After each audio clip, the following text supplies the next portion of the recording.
Nous sommes le 13 janvier 2022, c'est l'heure de la revue de la presse et des médias israéliens en direct de Jérusalem sur Radio Kalita.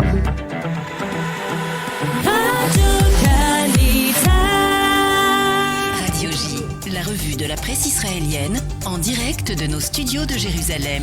Et oui, nous retrouvons à Jérusalem notre correspondant Daniel Haïk. Et Daniel, nous ouvrons ce matin la revue de la presse par ce dossier du Negev, un dossier qui fait la manchette du Israël Hayom.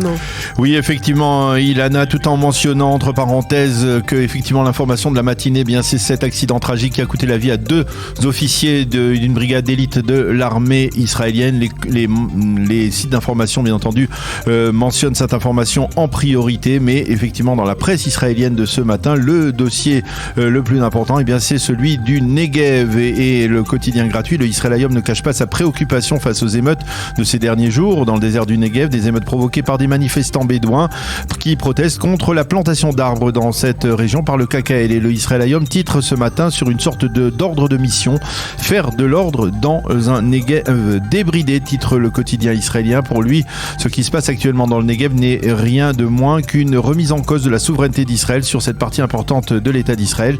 Le journal et les sites d'information expliquent également que la plantation d'arbres a été suspendue hier après-midi à la suite d'un compromis annoncé par le ministre de tutelle des Bédouins Meir Cohen de Yashatin, mais cela n'a pas empêché la reprise des émeutes et l'arrestation d'émeutiers bédouins par les forces de police hier soir.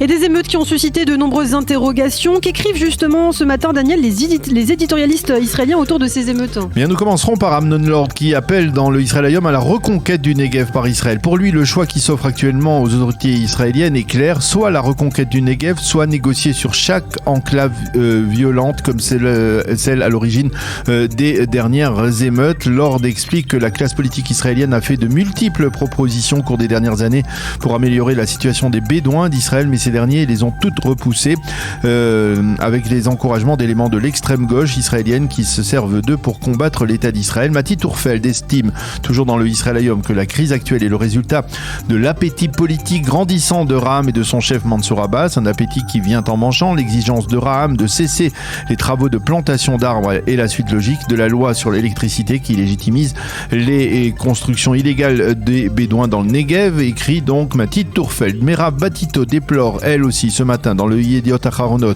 que les leaders de Raham aient choisi le dossier du Negev pour mettre à l'épreuve la coalition gouvernementale. C'est une décision dangereuse qui confirme qu'Abbas n'a pas l'expérience politique suffisante pour faire la distinction entre une contestation légitime de la part des Bédouins et des émeutes violentes illégitimes. Pour Amichai Attali, dans le Yediot Aharonot, les Bédouins luttent actuellement dans le Negev pour bien plus encore que de la terre. Nous avons cédé aux Palestiniens dans la vieille ville de Jérusalem, nous avons cédé aux émeutiers arabes à Lod, Ramleh et Yafo il y a quelques mois. Désormais, nous risquons également de céder aux émeutiers arabes du Negev et peut-être aussi que dans un avenir proche, nous céderons sur Tel Aviv, écrit Amichai Attali. Enfin, le Haaretz, dans son éditorial central, affirme que les arbres que le KKL plante dans cette région sont destinés à embraser le Negev. Les quotidiens et les médias israéliens mentionnent en évidence le démantèlement d'un réseau d'espions juifs israéliens qui aurait fourni des informations à l'Iran. Oui, il s'agit d'un réseau composé de 4 femmes israéliennes d'origine iranienne, parlant parfaitement le perse, qui aurait fourni à un informateur iranien des informations sur des sites sécuritaires stratégiques et qui aurait tenté d'être en contact avec des députés israéliens. Yoav Limor, le spécialiste sécuritaire du Israël Hayom, ne prend pas du tout à la légère ce réseau et il fustige les médias qui ont agi hier de la sorte en apprenant l'arrestation de ces 4 femmes par le Shin Bet. Certes, de prime abord, cela peut paraître un peu caricatural, mais finalement, au bout du compte, écrit-il, le résultat est là. Les Iraniens ont réussi à recruter des agents israéliens pour espionner à leur profit et en soi, ce n'est pas une mince affaire. Et puis, même si ces agents ont simplement photographié des sites, il ne s'agissait là que d'une introduction en perspective de mission qui pourrait être plus sérieuse. Yossi Yehoshua, dans le Yediot Aharonot, reconnaît que le recrutement de ces 4 femmes n'a pas causé de dégâts sécuritaires à l'État d'Israël, mais il insiste sur le fait que les Iraniens tentent en permanence de recruter des agents au sein de la population israélienne.